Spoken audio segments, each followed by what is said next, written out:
ओम नमो भगवते वासुदेवाय नमः। हर हर महादेव। राधे राधे। जय श्री कृष्ण। मेरी सभी माता बहनों और भाई बंधुओं को भक्ति ज्ञान चैनल की ओर से प्रेम पूर्वक नमस्कार।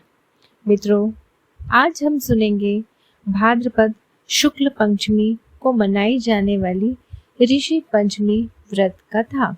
यह व्रत विशेषकर स्त्रियों के लिए अत्यंत पुण्यदायी और पापनाशक माना गया है। मान्यता है कि इस दिन श्रद्धा पूर्वक व्रत और कथा श्रवण करने से सभी पाप मिट जाते हैं और जीवन में सुख समृद्धि आती है। और आज मैं आपको केवल एक कथा ही नहीं बल्कि ऋषि पंचमी की सातों संपूर्ण कथा सुनाऊंगी।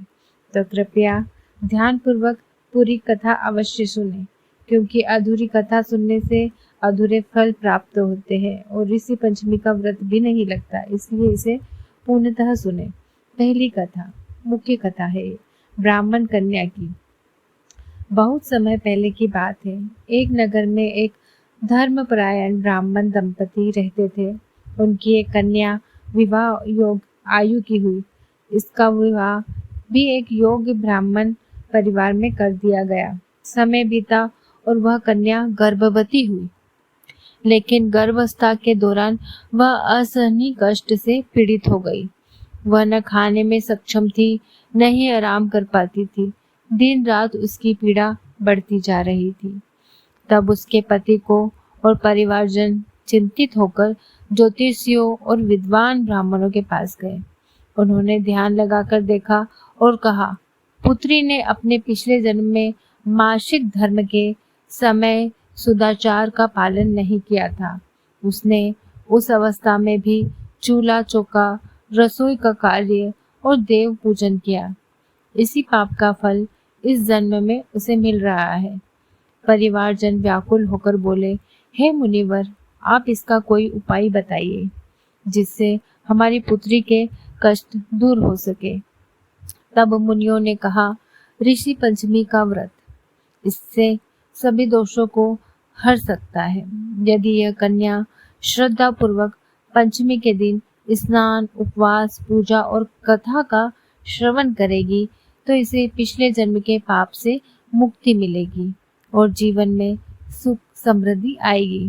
ब्राह्मण कन्या ने विधि विधान से ऋषि पंचमी का व्रत किया। उसने दिन भर उपवास रखा, सप्त ऋषियों की पूजा की और कथा सुनी। धीरे धीरे उसके सारे कष्ट मिट गए। उसका गर्भ सुरक्षित रहा और उसने एक स्वस्थ संतान को जन्म दिया। कहा जाता है कि तभी से यह व्रत स्त्रियों के लिए अत्यंत पवित्र माना जाने लगा। जो स्त्री मासिक धर्म के दोष या पिछले जन्मों के पापों से मुक्त होना चाहती है, वह इस व्रत को श्रद्धा से करती है। आइए अब जानते हैं दूसरी कथा, सप्त ऋषियों की महिमा। एक बार माता पार्वती कैलाश पर्वत पर विराजमान थी। तभी सप्त ऋषिगण वहां आए और बोले, हे जगत माता, यह बताइए कौन सा व्रत या उपवास स्त्रियों को पवित्र बनाता है? कौन सा नियम उनके पापों का नाश और उन्हें सौभाग्य देता है? माता पार्वती मुस्कुराते हुए बोली, हे मुनिगण, सुनो। भाद्रपद शुक्ल पंचमी का व्रत ही ऐसा है जो स्त्रियों को सभी पापों से मुक्त कराता है।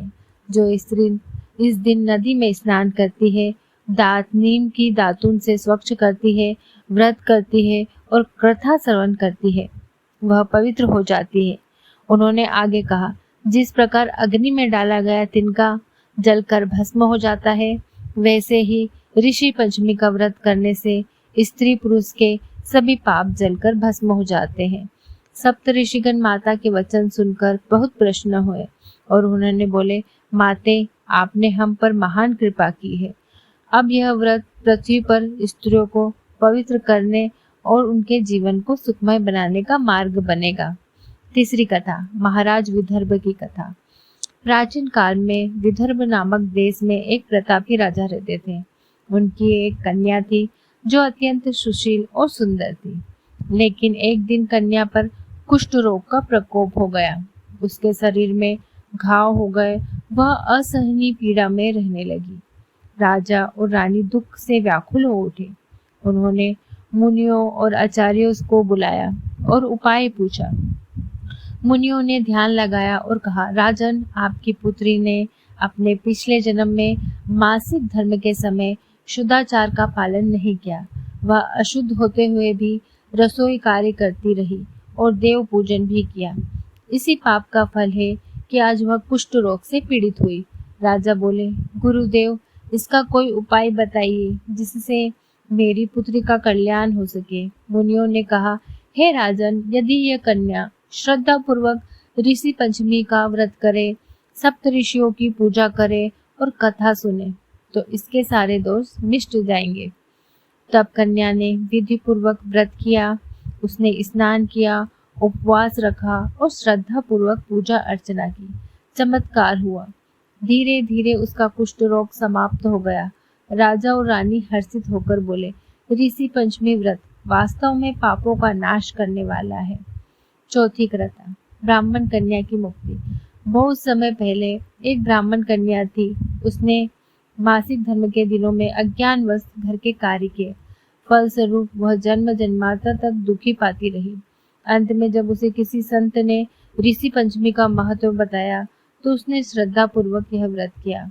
व्रत करने के बाद उसे सारे जन्मों के पापों से मुक्ति मिली और मृत्यु के पश्चात वह स्वर्गलोक को प्राप्त हुई। पांचवी कथा, श्री गणेश विनायक की कथा।